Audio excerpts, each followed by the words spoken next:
Hello everyone, welcome back into this channel, and in this video I will let to show you the way how you can create an element collection on your Canva application with mobile phone. So first you just need to open your Canva as well as the project that you have right here.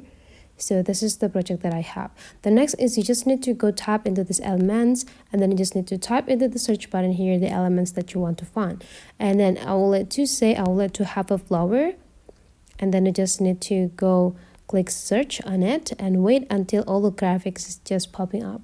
The next thing you need to do is just go tap into this graphic and see all, and then you just need to find which flower that you want to get or want to save.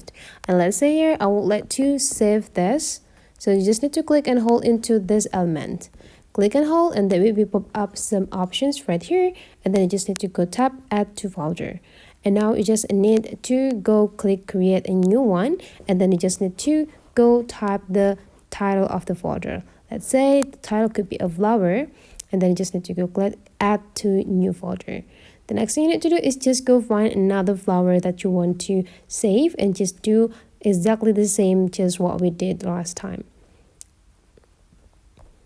And now you're done, so you already got those element collections on your phone. So hopefully you enjoy this video guys, and let's meet again into other tutorial.